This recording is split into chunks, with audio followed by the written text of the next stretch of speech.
I talked about this earlier, not on a video, but anyway. Yeah, I know that we're living in perilous times and all that. I get it. But, I think I was sharing with a friend earlier, that there are different movements in this world that are going on, and they're masking themselves as angels of light, as light. And, for example,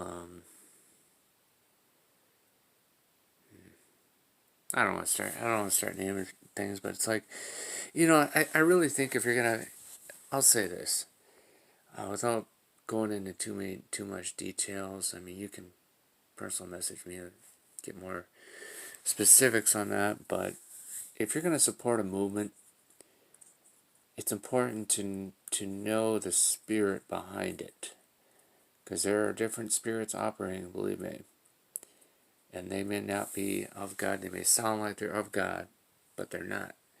And they may sound they come to you maybe as an angel of light, but they come as a way of deceiving you and getting you off track. And if you're not fully grounded and rooted, you'll allow yourself to just believe everything that's going on. You'll believe it because it's like, oh, I can believe this happens. And it's like, God's like, hey, I want you to do XYZ. But in all actuality, it's kind of like you have to understand everything. And I came away when I went to a memorial for George the other day. The Tower of Babel or the Tower of Baal. Because there was a real spirit of pride going on there. Not so much, I mean, yes, it was a memorial to the man that died, rest his soul and all that, right? But we have memorialized a man that died, and I don't agree with the way that he died, okay? I don't agree with that. I'll give you that. He didn't deserve that, but here's the deal. And we can all say the wages of sin is death. I think that we can all quote those scriptures and say, well, let's look at this one or that one or whatever. And it's like, the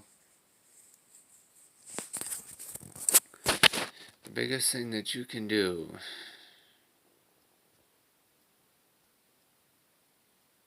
love people that are different than you.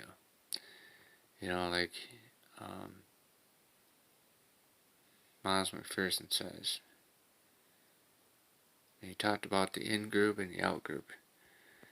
And there's a lot of people that will spend time with people that are in their in-group all the time. But they won't spend time, they won't get to know people that are in their out-group. Like for example, if you're white, you tend to spend more time with white people, right? Because that's your in-group. You get along with them, you jive. Just like if you're married, you hang with married people. And if you're single, you hang with single people or whatever, And I think in so many words, it was like, hey, spend time with people that are different than you.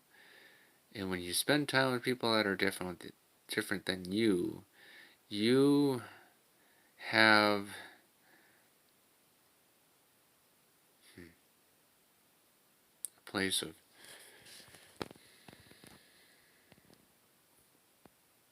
protection.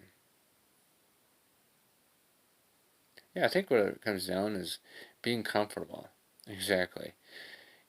If you're comfortable, you're not gonna try and switch it up. You're not gonna go hey, let's go hang with so and so or that group over there. And I think that what God is wanting in this hour is it's time to be uncomfortable with where you're at and who you're with. If you're too comfortable, that's not good. It's like being flexible, you know. And getting back to that movement thing I was talking about earlier, there's a spirit, but it's come down to good and evil. But you got to be willing and able to discern what spirit is behind the movement, what spirit is behind what they are believing. And if you can't discern that, or if you look at their beliefs and that doesn't line up with what you believe, then why are you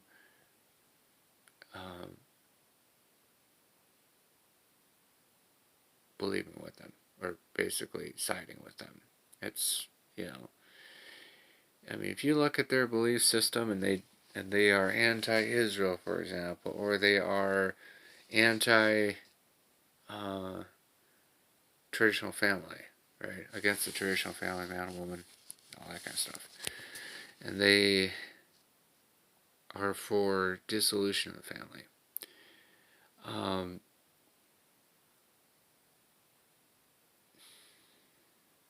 Or maybe they're socialists, or, they want to get rid of the prison system, cops, all that kind of stuff. I think you kind of know where I'm going or who I'm talking about. If you don't, message me or whatever, But it's such a crazy world that we live in. But you got to be able to discern who and what it is, because there's a spirit behind that group that will lead you down a wrong path. It's like I was saying to myself earlier. Might have been this tonight, or it might have been another night. Wide is the way leading to destruction. Narrow is the way leading to everlasting life. If you follow on that narrow path, it'll always lead you home. If you follow on a wide path, it's going to lead you down that place of destruction, into where it's like, how did we ever end up here? Well, you didn't, you weren't paying attention to what was going on. You went the way of, if it feels good, do it. That's the wide way to destruction. So, I don't know. That's kind of my 2 cents on that one.